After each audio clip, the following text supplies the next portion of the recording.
special halftime ceremony. 50 years ago, the Navy men's soccer team won the 1964 NCAA Division I Championship. This season marks the 50th anniversary of the historic season, and members of that team are back with us tonight. Navy went undefeated during the 1964 season with a 15-0-0 mark. The Navy would also go on to win their first 10 games of the next season and still hold the NCAA record for most consecutive wins with 25 in a row.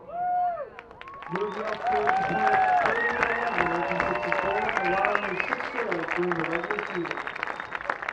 Myron Hurley was named to the 1964 All-America first team. Paul Daulerio was named the All-America second team. Daulerio led the team with 16 goals during the championship season. Navy head coach Glenn Warner led Navy to the national title in what was his 19th season as the head coach. Glenn Warner would go on to coach at Navy for 30 years and win 241 games, and this facility is named in his honor.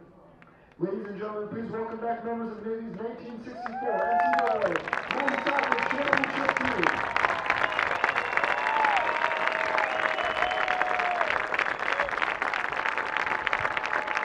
To imagine worse weather conditions for an NCAA soccer final than those facing Navy and Michigan State here at Providence, Rhode Island today.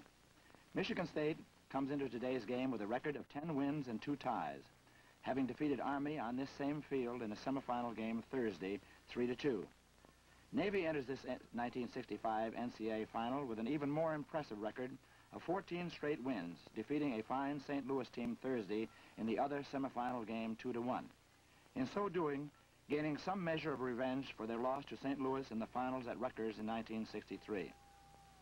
Today's game will be played in sub-freezing temperature with a biting north wind and a field encrusted with ice. Little or no traffic is moving in this portion of New England today, and it is indeed a mystery as to how the spectators present were able to reach this icy stadium by any means except possibly skates. Here we go, to start off with Navy kicking off. Navy in the dark uniforms. Michigan State's inside left moving up in the ball. Type of ball control today. Navy's throw-in. A head deflection.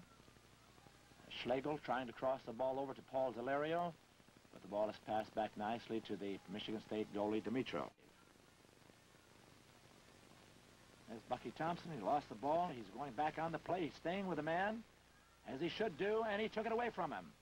Has Bucky Thompson with the ball. He lays the ball through by Checkett. Here comes Jimmy Lewis, the goalie, coming out, and a beautiful shot by Jimmy Lewis from about 13 yards out to put Navy ahead 1-0. Only about 4 minutes to go. Look at that Navy group. And that's the ball game, and Navy has won the game, 1-0. Shots, Navy had 16-11 from Michigan State for the 1964 champion Navy. There's Gene Kenny receiving the second place trophy from the host school, Brown University's Director of Athletics. And there's Glenn Warner, the Navy coach, receiving the Governor's Trophy from the Director of Athletics from Brown. And there is the NCAA Gold first place trophy, again being presented by the Director of Athletics from Brown to the Navy's coach, Glenn Warner. Really a great season. 15 straight wins, climaxed with the NCAA Championship. And there's the happy Navy team. Paul Daulerio holding the Governor's Trophy. Myron Ure, who was selected as the outstanding defensive player of the game, with the NCAA Gold Trophy. A great year for Navy. Jimmy Lewis directly in back of Ure. A happy bunch of lads. And welcome back as we continue the honor of the 1964 NCAA National Champions. Now joined by, to my left, Bob Vance, Paul Daulerio to my right. And Paul, I'll start with you. First of all, what's been this day like? You guys were honored at the football game and honored here tonight. Just a little bit about how exciting just today has been for you guys. This has been a once-in-a-lifetime experience. We have not seen each other for 50 years. We had a tremendous season 50 years ago.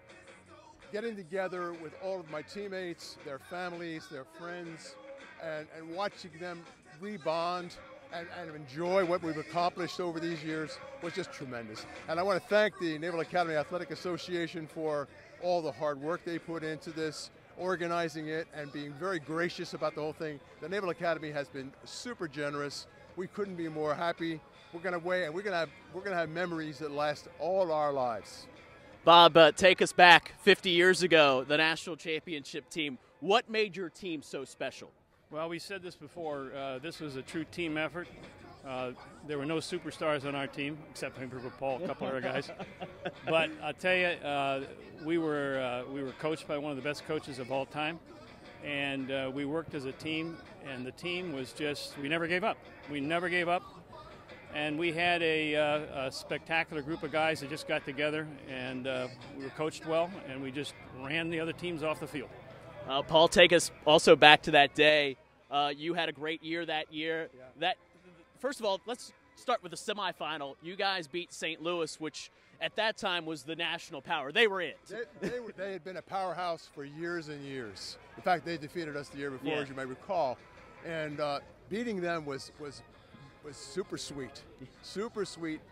With the conditions we played under were unbelievably treacherous. They were ice cold. The field was frozen solid. It was snowing. It was basically we were running around to keep warm, if nothing else.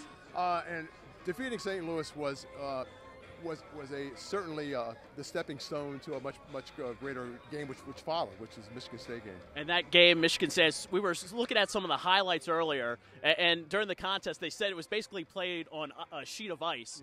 Was that basically the conditions that day? Yeah, it was definitely a sheet of ice.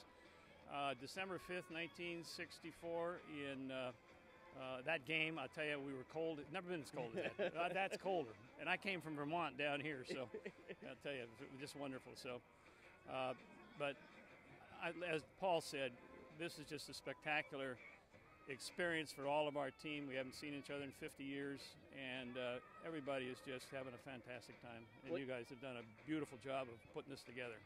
One other thing, I also look back on that team and I see a collection of guys. It seemed like from all across the country, from different backgrounds, still some first immigrants to this country. That had to be also special. It's sort of a melting pot of America back in the early 1960s. We had a group of individuals that coalesced as a team in every sense of the word.